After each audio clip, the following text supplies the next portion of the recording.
Okay, well, I think we can start the session again. It's delighted to welcome Monica Rodriguez Salvo for the second session of social and emotional learning.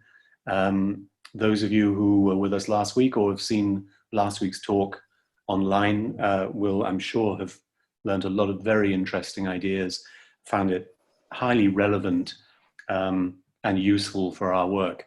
So without further ado, I'd like to welcome Monica and begin the session. Remember, we have the chat box for communicating and the Q&A if people want to ask questions. And we can take a few minutes at the end to talk about any questions you ask with Monica. So thank you very much, Monica, and welcome. Thank you. Thank you very much for this invitation, TESOL Spain. Welcome, everybody. We had our first session last week about social and emotional development, the importance of developing social skills, emotional skills. I think that in my particular case, I've been working with social and emotional learning skills development for some years now. So I was already quite aware of the impact and importance of these life skills development.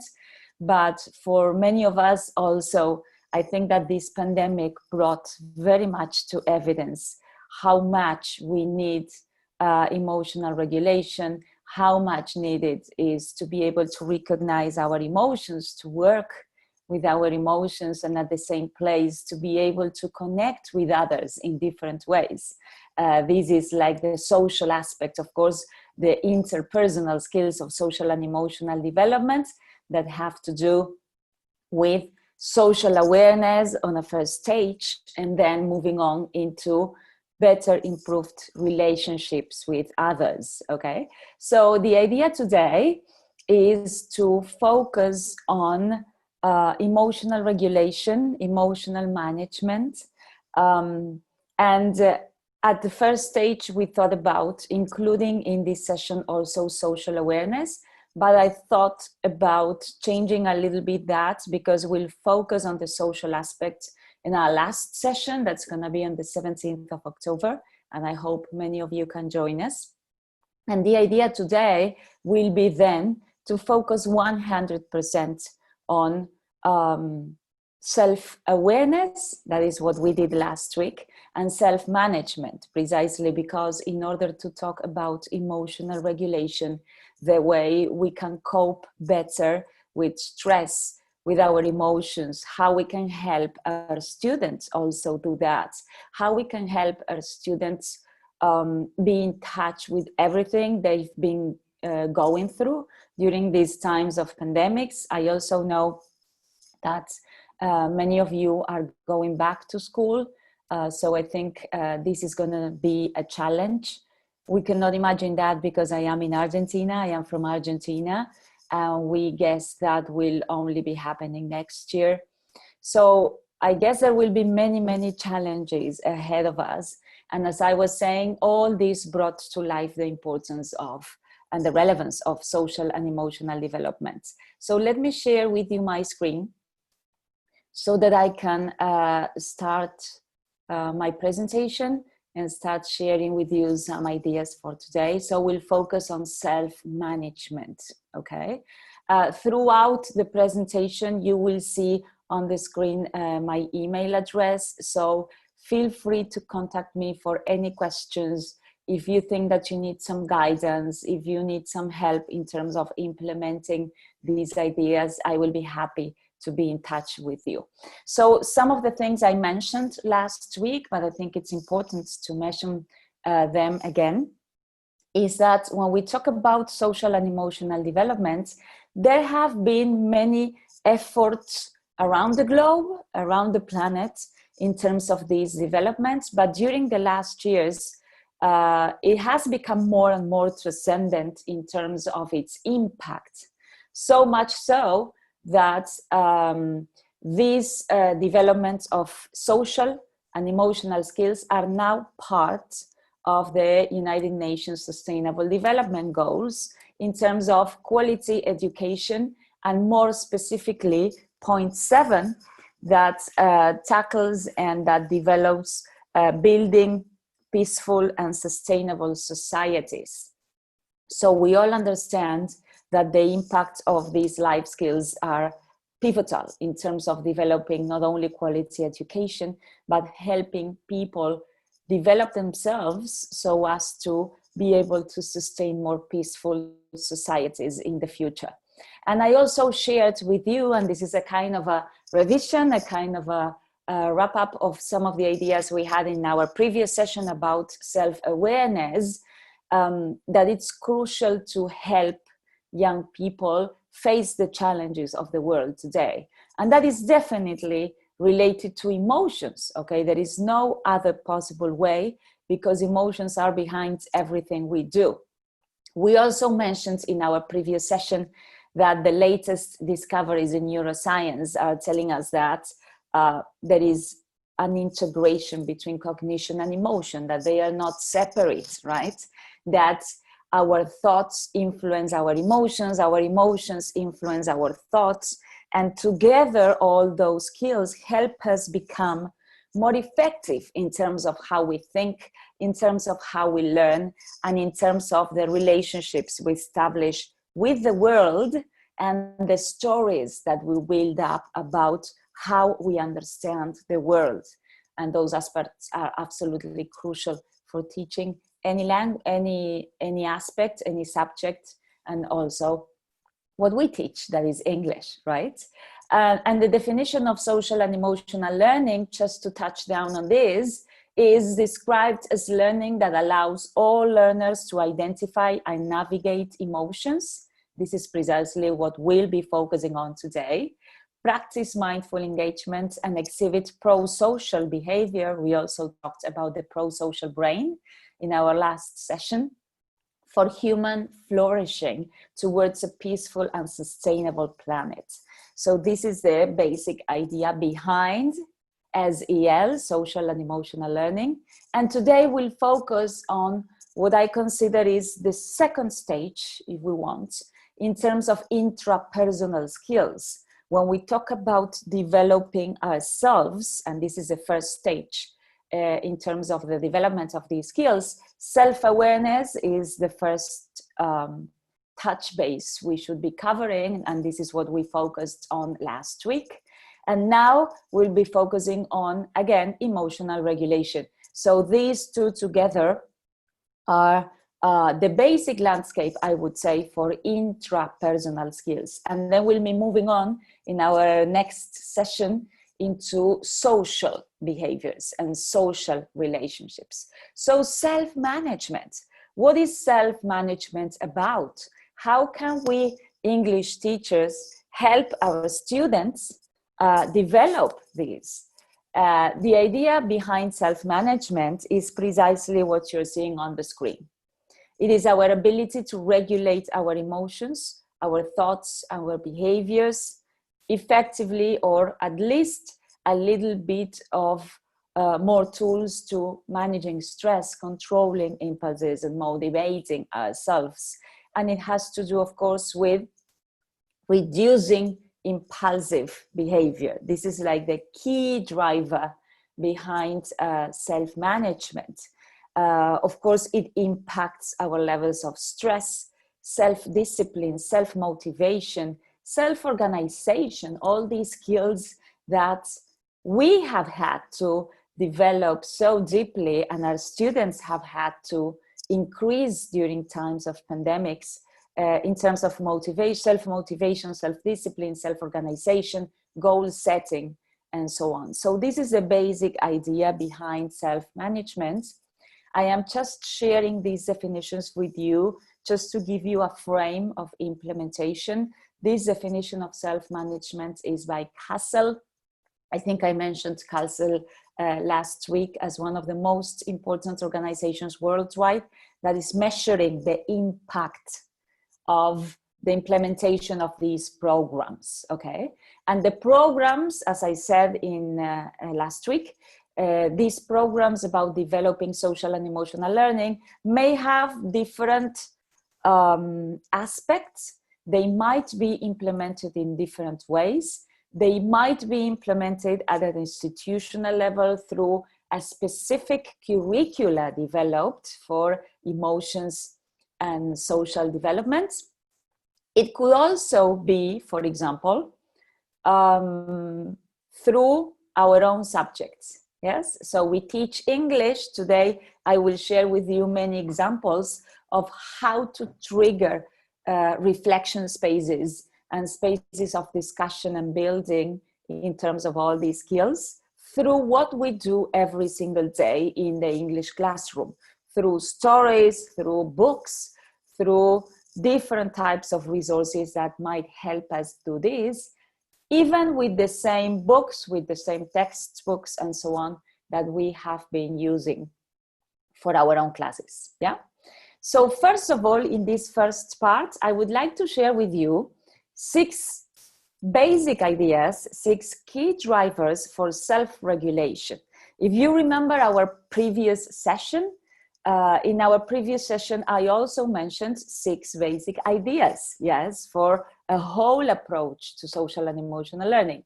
Now we are focusing on self-management. So I will share with you 6 basic ideas. I will develop them, and then we'll move into hands-on activities that you can implement in the classroom, okay? So number 1, remember, and this is something I've already mentioned, but I am repeating today because it's really important for self-regulation, we need to welcome all emotions. Remember, as I said in our previous session, all emotions are information. There is no such thing as negative or positive emotions. What we can then do is inform, offer tools so as to manage, regulate those emotions so that the impact on behavior is the one that we really choose, that is not impulsive, and that it's really informed, yes, in terms of decision making. How do we decide to react as a result of a stimuli? Yeah, this is a question precisely about self-regulation. And before I move on, I would like to mention very, very briefly what happens in our brain, precisely in terms of emotions and emotional regulation, emotional management.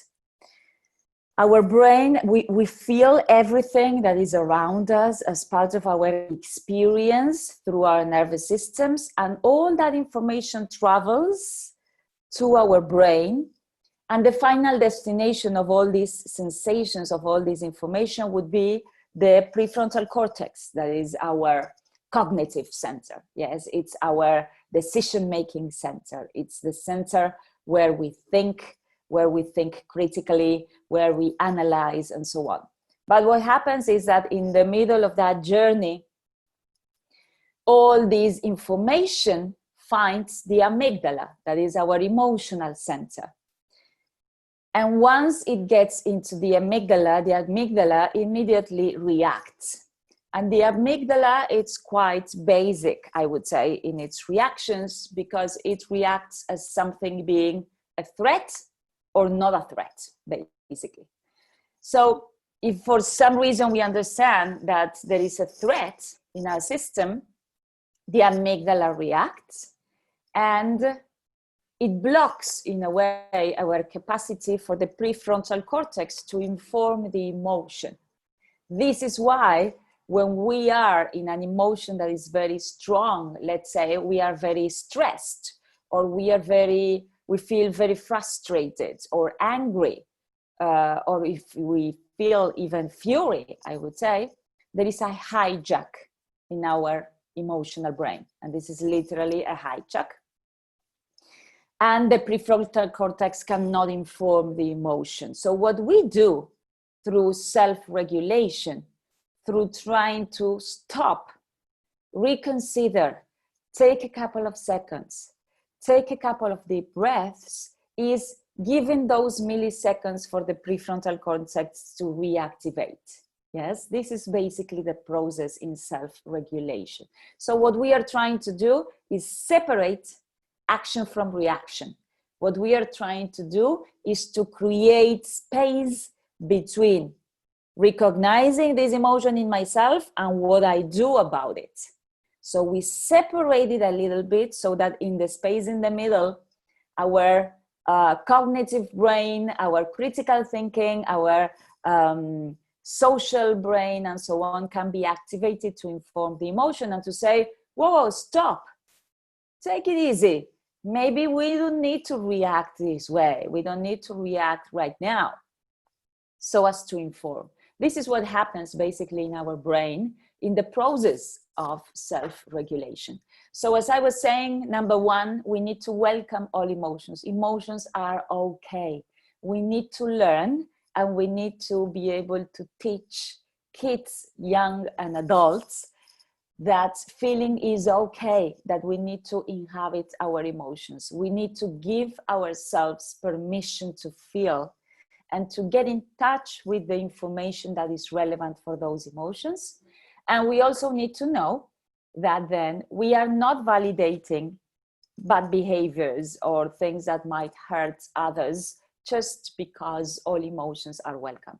Idea number 3 is related to a concept by Dr. Mark Brackett. Dr. Mark Brackett is a very, very well-known scientist worldwide. His latest book is called Permission to Feel. And that is where he shares this concept and this invitation to be emotions detectives instead of judges, emotional judges, okay? So what he says is we need to welcome all emotions. We need to help kids welcome what they feel, realize them, name them. The process of naming emotions is really very important because it is one way of taking the emotion outside. It's a way, naming an emotion is already manifesting it in a way. So what he invites us to do is to be emotional judges, yes, to be specific about what we feel. This is another challenge, and I will talk about this later. Be curious, be specific about our emotions, and try not to judge them so much, because there is nothing wrong with feeling these difficult emotions such as anger, anxiety. We all feel them. It is inherent to our human nature. So it is definitely okay to feel. And in fact, all researchers and all scientists are definitely saying that inhabiting our emotions is extremely important. Very important for us teachers to create a safe, supportive environment for learning, and a safe and supportive environment for learning about emotions and about our social behaviors. Why? Of course, as teachers, we always create safe environments. Yes, this is natural to us, as it is natural to us the development of emotional skills. I am not bringing anything new to you. You already have a lot of experience as teachers in terms of emotions, dealing with conflict, dealing with frustration. This is something that happens every single day in our classrooms. It doesn't matter whether it's face-to-face, now that you are coming back to face-to-face classes, or online. There's no real difference in terms of that. So number 4, it's creating, as I was saying, an even safer and even more supportive environment for these types of developments. Because remember, as I said in my previous session, this is always an invitation, right? And we always need to be very careful about our students' privacy, about their willingness to share their emotions or not. Maybe they would rather share those emotions in a different format, all the things that we already mentioned. Number 5, we are getting to number 5 now. Focus on the toolbox. What do I mean by this? Probably you will get to understand this a little bit later when I get into the hands-on activities. But my point here is, when we teach about emotions, when we offer reflective spaces to reconsider our inner world and our social world, we are offering our students a toolbox. We are equipping them with different tools, with different techniques, with different strategies, so that they can handle their stress better, their emotions better, and so on. There is nothing wrong, again, with feeling stress. There is nothing wrong with feeling sadness. The problem is when these emotions start affecting us for a longer period of time. That's why it's important that we all have in our toolbox some ready-to-use strategies that might help us in those moments, okay? So focus on the toolbox.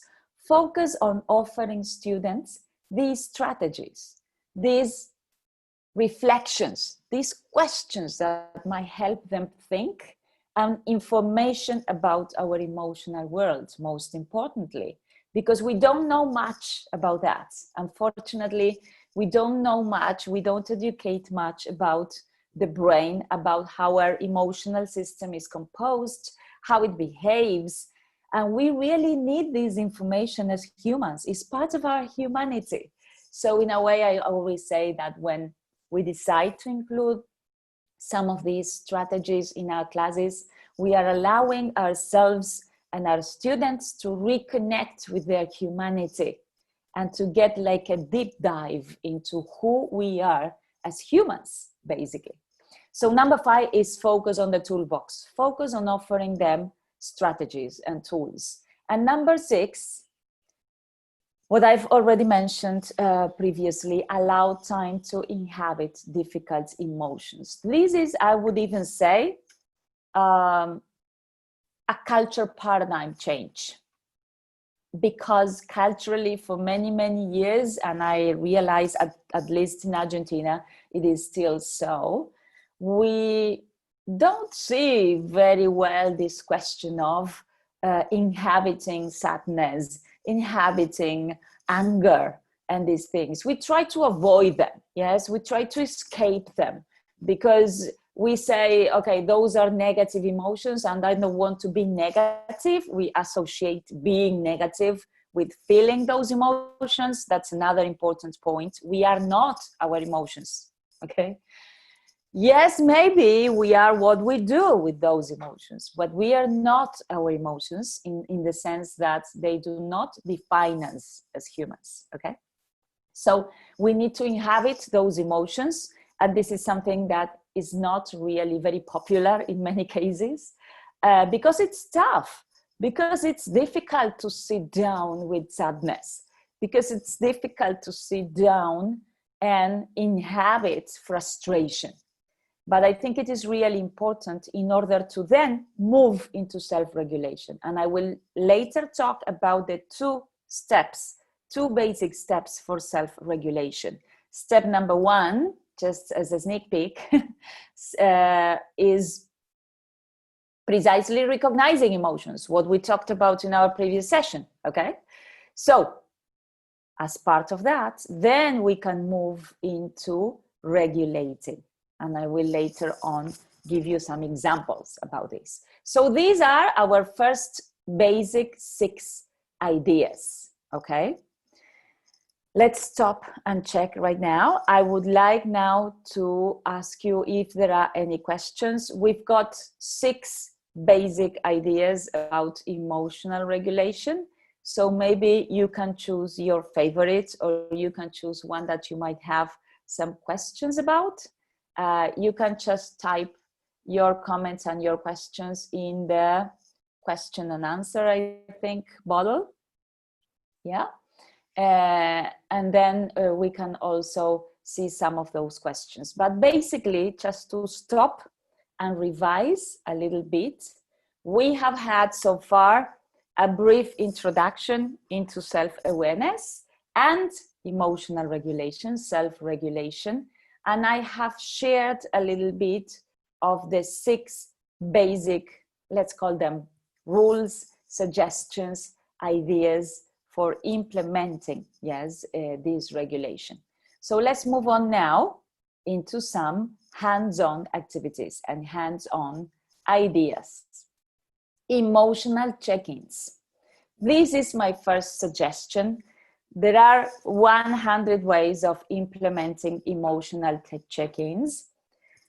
What I would suggest at this point is, let's get a little bit more creative and let's try avoiding the typical, how do you feel today question, okay?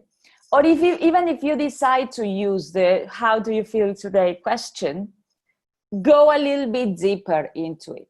Yes, something that is happening a lot to me these days is that whenever I participate in sessions with students of all ages, and when the teacher asks, okay, how are you feeling today? First of all, you have to really feel the question, because I've seen many teachers just say, okay, how are you feeling today?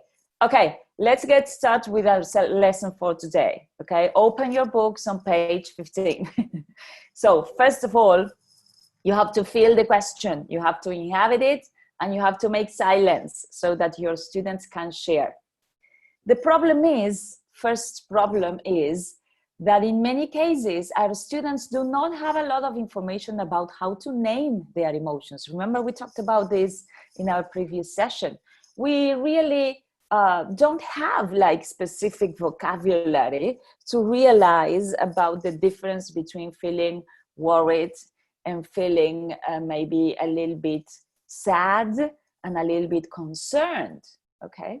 So this is the first challenge, I would say. We need to name our emotions, but in many cases, we are far more in touch with our basic 5 emotions than with the rest of us, okay? So if you decide to go for the how do you feel question, try to then use a couple of follow-up questions, such as, I'm okay. Okay, what does that mean? Yeah? Or I'm sad. Okay, what does it mean? Is it really 100% sadness, or is there anything else there? Yeah? Try to be curious. Remember what I suggested in one of my previous tips. One of the best ways to start going into this world of emotional regulation is through emotional check-ins. If you participated in my session at the TESOL Spain online conference, remember those webinars we had back in May, I used some checking strategies there with different colors, with a different rubrics, yes, to talk and to place ourselves in terms of emotion. And here I've got another one for you. And you can adapt. Remember that all the activities I'm sharing are aimed at you choosing them and you using them with different groups of students, adapting them, and so on and so forth, okay? So, first of all, we can use different little balls for this activity. We can play like a little game. Yes, if these are younger students, I play this game with adults and with teachers, and they love it. Yes, because there is always something playful about ourselves. And I think that we really need to allow ourselves in many cases to connect with that. So the thing is, you've got all these different balls, different colors, and each of the color represents a different emotion, okay? So let me, I don't know if I can read comments from the chat now. I'm not sure. I think I can. But let me ask you now, what makes you feel, and you will have to choose what is the emotion that is the most prevalent at this moment or during these days. How are you feeling these days? Sad, hopeful, angry, happy, irritated, any of the options that you've got up there, okay? So you might pick, and this is the first step, self-awareness. In order to pick a color, you will really need to get in touch with your emotional world. So it's not that simple. It's not just this game of picking a color. It does represent something, okay? And my first question, as you can see, would be, what makes you feel like this as an educator?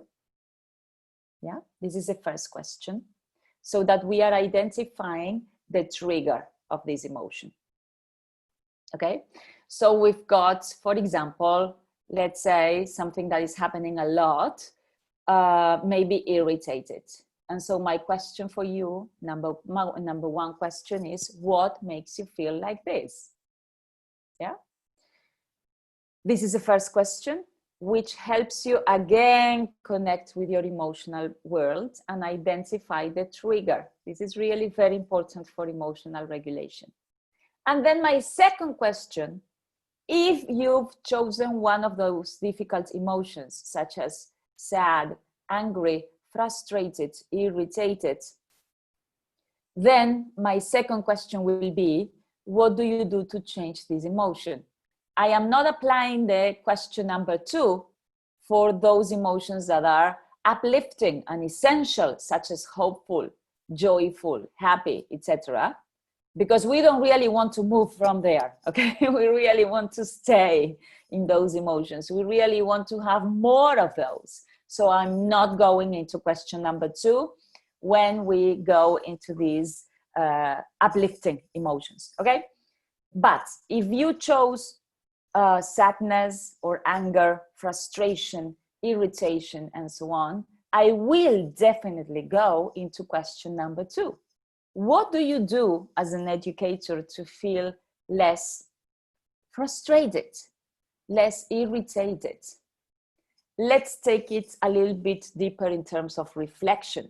What have we done as teachers during pandemic times to move a little bit away from frustration, irritation, and sadness? In order to think about this, we need to inhabit the emotion. We need to validate that we have been, and in many cases, we are still going through sadness, frustration, irritation, anger. Yes? This is our human nature. So once we can identify that, then we identify how to move from there. Okay? Of course, I designed this activity to be carried out with teachers. And when I used to have my face-to-face sessions, there were these little balls, you know, going through the air, and teachers were playing with balls, and then they got a different color. So they had to reflect on a different emotion. But you can definitely adapt this check-in activity with your students so that you choose the emotions, the range of emotions you want to cover, and you ask them about their emotional world and what do they do in general, because this is the first step to help them identify their own tools, the ones that they already have. So in general, if you feel sad, what do you do to feel better?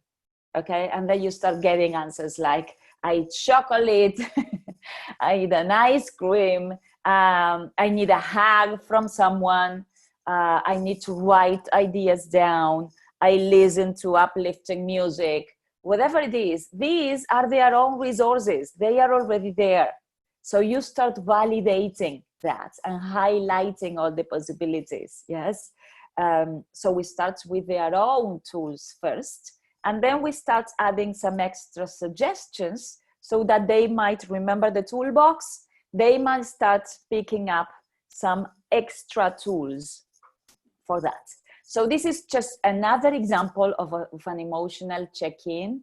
There are 1,000 activities you could use. This will take you no more than 5 minutes, and I will share some other ideas for you.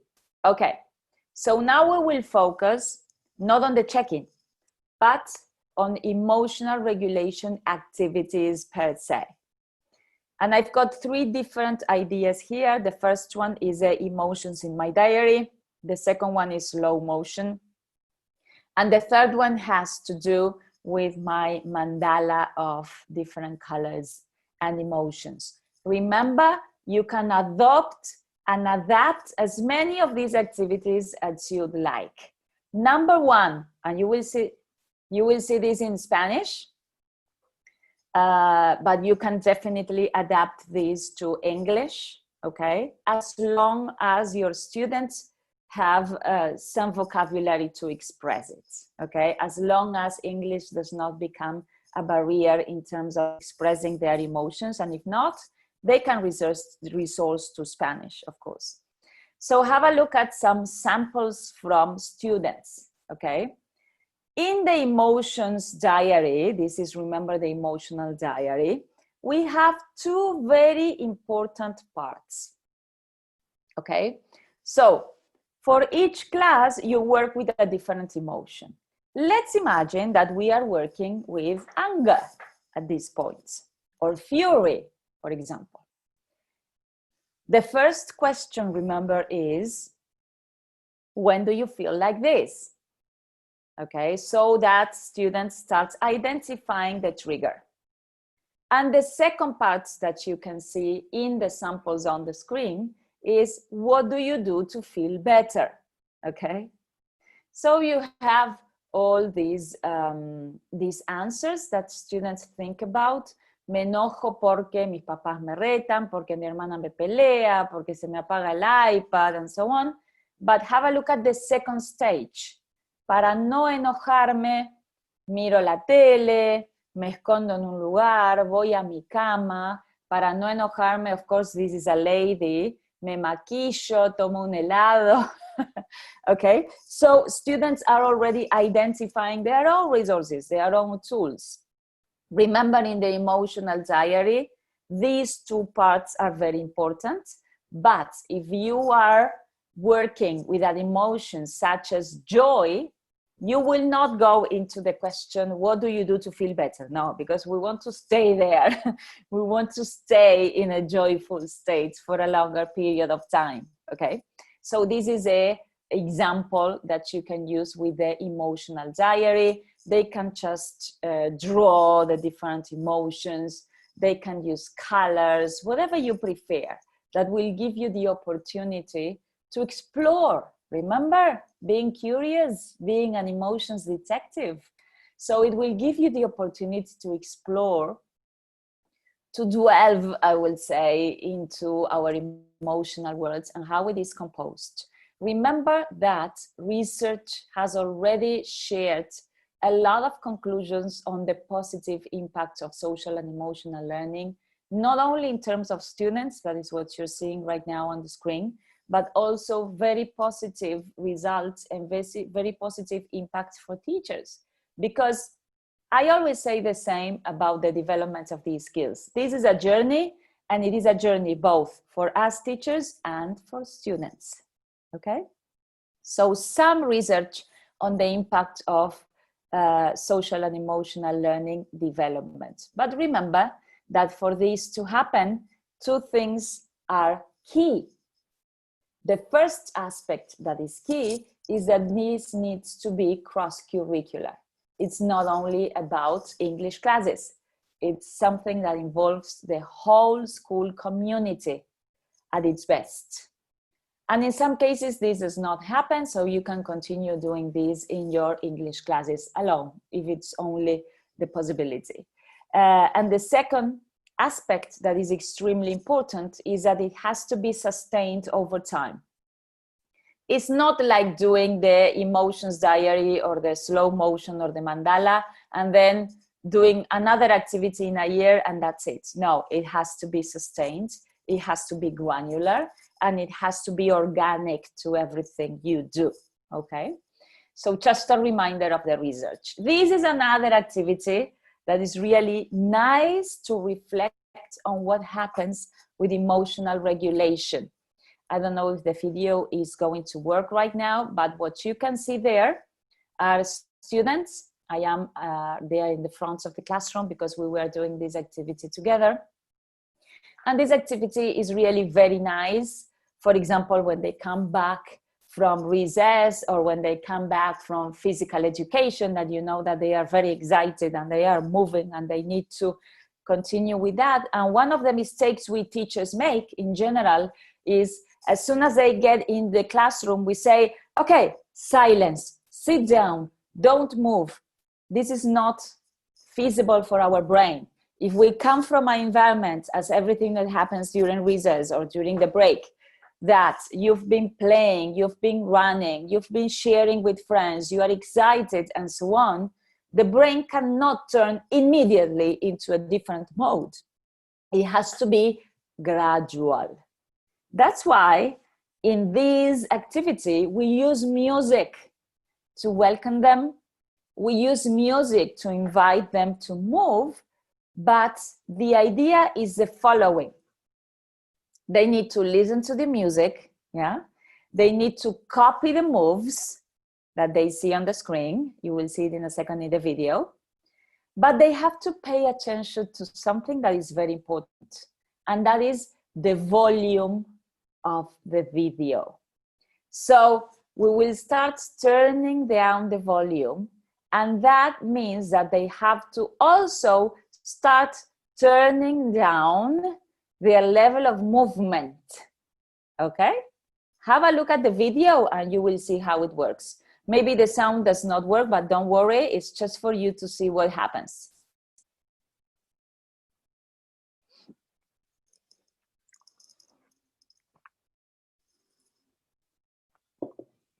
So this is where they dance, they connect with music.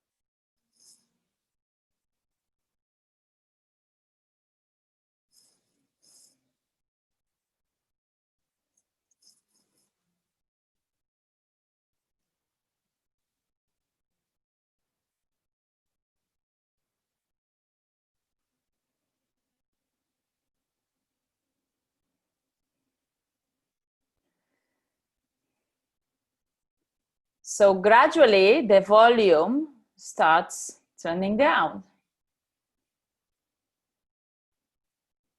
And so will their movements.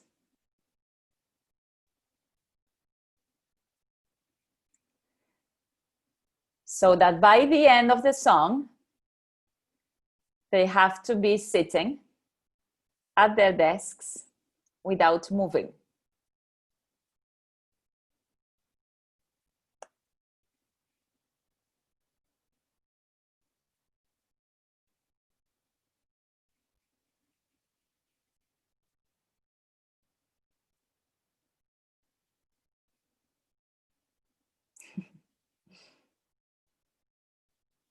So now there is almost no sound.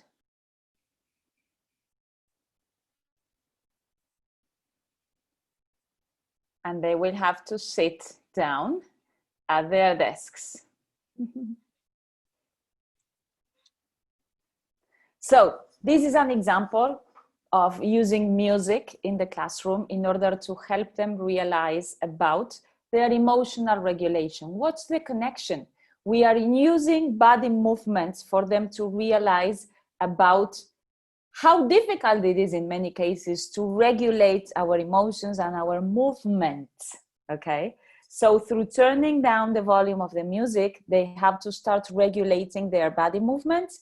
And that is something quite hard. They have to be paying attention. They have to be listening carefully, but it helps them transition into a more receptive state. And that is the best that we can hope for us to teach them, okay? So we help them transition.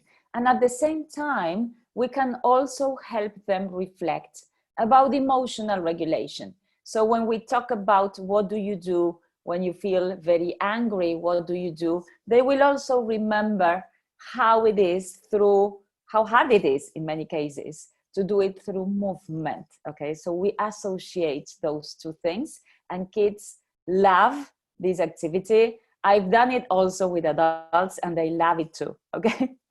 Another activity I'm suggesting now is this mandala of emotions. This, my dear ones, is really very, very important. And let me share why.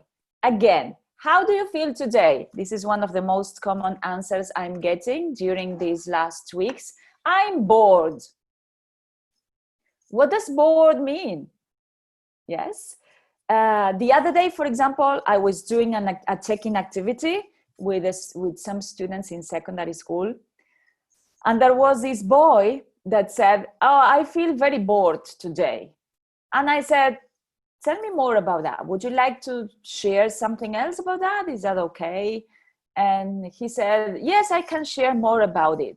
Last night, I was really very worried and I was crying because I was worried about someone that could have gotten the COVID and so on. I was really worried. I was sad and so I said, but what's the connection with boredom? So he was using bored as a general term for a lot of emotions that had nothing to do with boredom. My point being, in many cases, we lack vocabulary. We lack words to name our emotions, okay? So it's really very important to help our students recognize all those emotions so that then we can move into regulation. So you can use this mandala in 100 different ways. Yes, you could use a dice, throw a dice.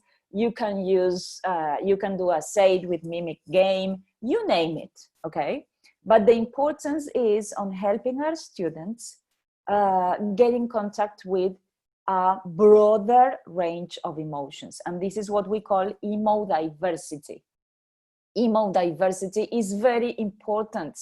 The more specific we are about naming an emotion, the more resources we can think of so as to regulate that emotion, okay? So you might use at the very beginning of your English class, at the very end of your English class, this mandala, okay? And you can create different activities, different games for your students to get in touch and to know what's the difference between annoyance and anger. They are not the same. And getting this specific, this granular about our emotions, again, is very important so as to have more tools to deal with those emotions. So really very important to take these into account. And even more important because when we talk about emotional regulation, there are two basic steps. Step number one, the one on your left, we need to show up to the emotion. Remember what I said before? We need to inhabit. We need to recognize and validate emotions. This is through our self-connection. We need to recognize how we are feeling. Name that emotion. Remember the emo diversity, the range of emotions. But at the same time, once we have inhabited that emotions, once we understand it, once we embrace it, once we welcome it, then we really need to move into lowering down the volume, turning down the volume if the emotion is too intense, because what we don't want is for that emotion to hijack our brain, because then our decision making is affected, okay? So we need to lower down, step out a little bit from that emotion. And this is what precisely self-regulation is about. How we administrate the tools, the strategies in our toolbox, so as how to move a little bit away or fade away a little bit from extreme sadness, from fury, so that of course we would not jump from fury to happiness because this would not be realistic. But we can start moving, stepping out a little bit. So from fury, we can move into very, very, very, very angry, and then into angry. And then, okay, it's a gradual decrease of the emotion that is avoiding the emotional hijack, okay? And when that happens, remember, our prefrontal cortex would be activating at the same time, okay? So it's really very important for us to consider that these would be like the two basic steps, the two basic parts of emotional regulation, self-management, you name it. You can call it the name you prefer, okay? But it's something that it's really very important to help our kids cope with the situation, because we, through emotional regulation, are tackling the two most important areas of self-development, that is self-awareness and emotional regulation. We can also, of course, do this. Remember, I suggested this in our previous session through morning circles. Remember that we have 4 different steps for morning circles: the tribe welcome, the 4 corners that we practiced in our previous session again. All those activities, remember, are for self-awareness. So they can be a very, very good pivotal base for us to develop then into emotional regulation. So you've got all these ideas. If you haven't watched the video yet, the video is available on the YouTube channel for TESOL Spain. So you might just go back and have those resources as well. Another great way to talk about and to tackle emotions is, of course, through literature. And this is very interesting. This is called bibliotherapy. And it's precisely the therapy of books. I don't know if I am a bookworm. I don't know about you. I don't know if you love books. I am definitely a confessed bookworm. And I think that using these activities in class are magical, using literature. This is just one example of the books I use. I also use, I can share with you, it's over there, The Point. That is another great, there are 1,000 stories. Okay, this one precisely by Eva Eland is about welcoming sadness, realizing that sadness has a presence and that sometimes the only thing we have to do is just welcome it, spend some time with sadness, and then sadness will just go away because it's the nature of emotions. So through a story, through literature, through a book, we can definitely use characters' reaction, we can use circles of reflection, we can use emotional metacognition. It's, you know, it never stops. So this is another great way. And maybe not through a specific story. You can even use the reading comprehensions that you've got in your books, the listening, the videos, to just connect to this world of emotions through analyzing the emotions of that person that is going through a certain situation in the reading comprehension, or through analyzing what's the social surrounding information about the reality in different countries. You know that our textbooks are very rich in terms of opportunity for social awareness, for self-awareness. So in many cases when they ask me, and just to finish so that we could just go into some questions, when they ask me, okay, but how do I do this? Because it's so hard to think about everything I've got to do, cover the curricula, the staff meetings, the parents meetings, dealing with online classes, dealing with coming back to classes as you are going through that period right now. It's like a lot. So when and how do I do this? And my simplest question is that for us teachers, we are the most resourceful beings on earth. So my first answer would be, think about not the what, yes?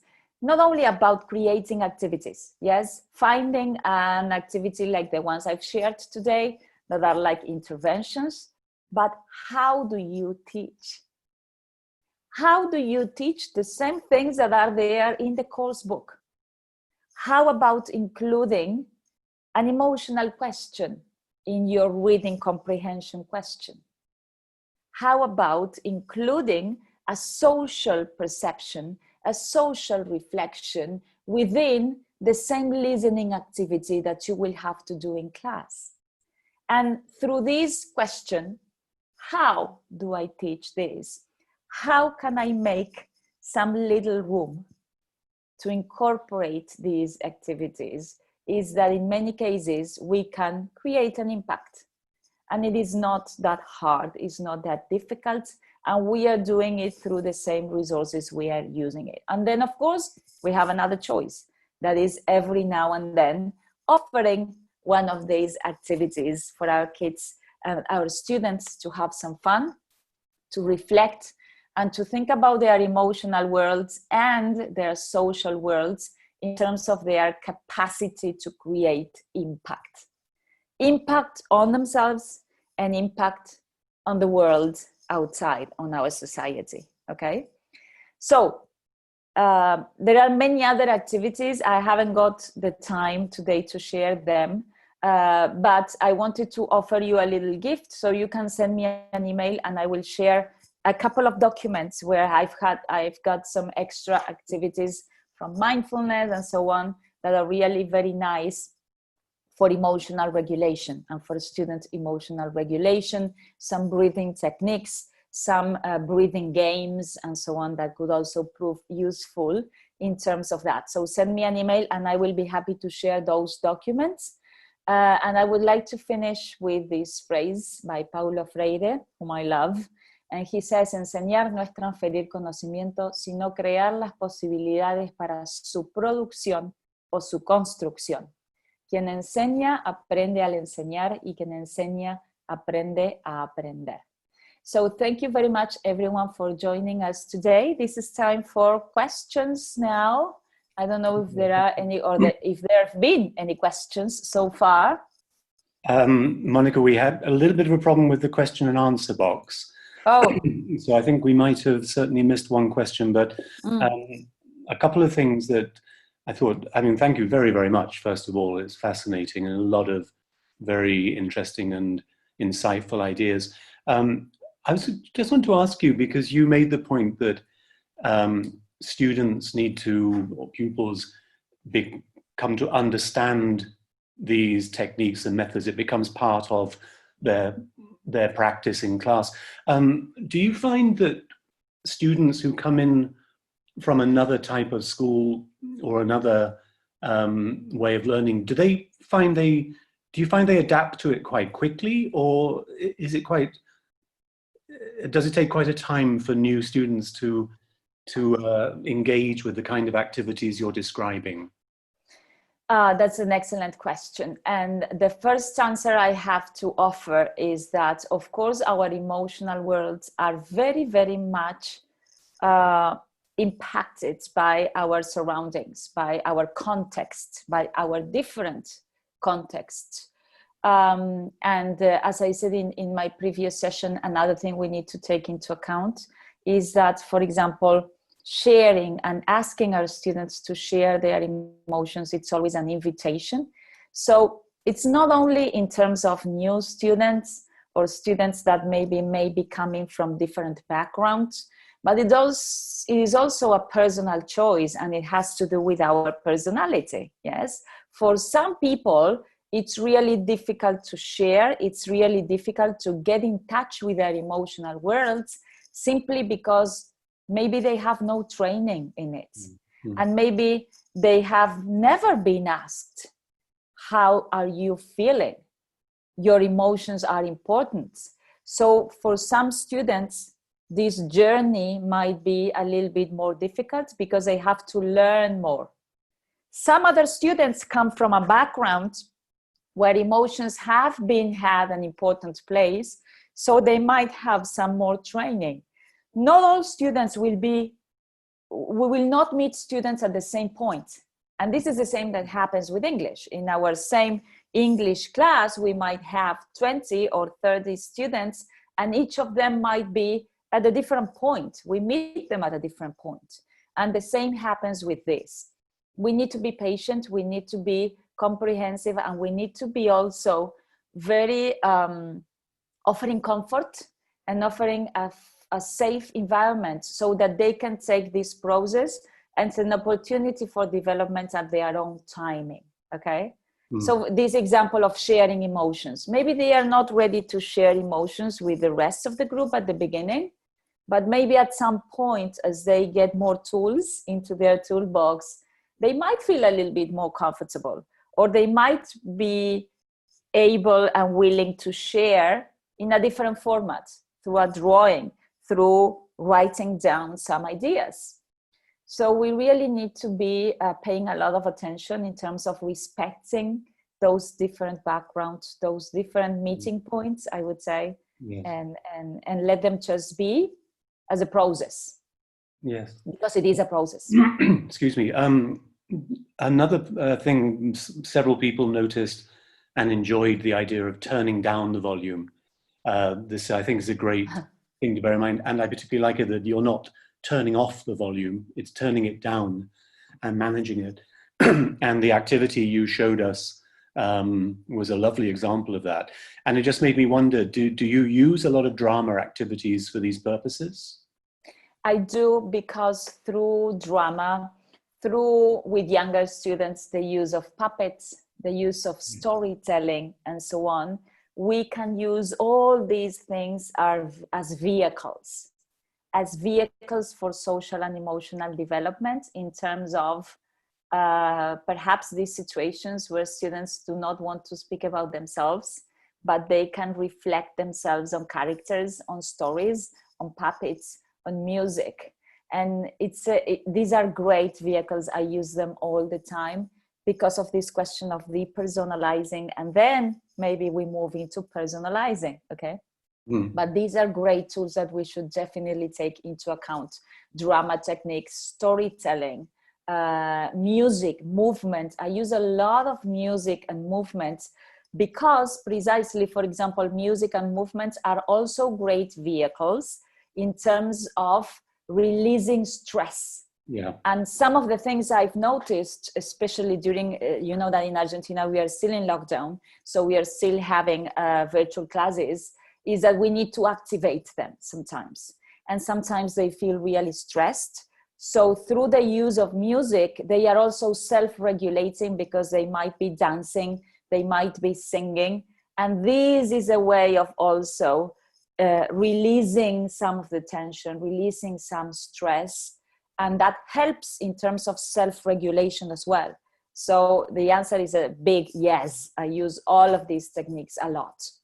Great. Well, as with last week, thank you so much for giving us all your ideas and insights and generously sharing them. We're all looking forward to the talk on the session on the 17th of October. That's right, yeah. And on behalf of TESOL Spain and everyone who's been here today, thank you very much indeed. And we look forward to seeing you in a couple of weeks' time. Thank you so much for this opportunity. It's a pleasure to be in contact with the TESOL Spain community. And if there are any questions or anything that comes up during this session, or that has come up during the session, and we've not touched down on that through the question and answer, you might just send me an email and I will be happy to be in touch. Okay? Great. Thank you very much. Thank you so much. Thank you, everybody. Thank you. Bye. Bye-bye.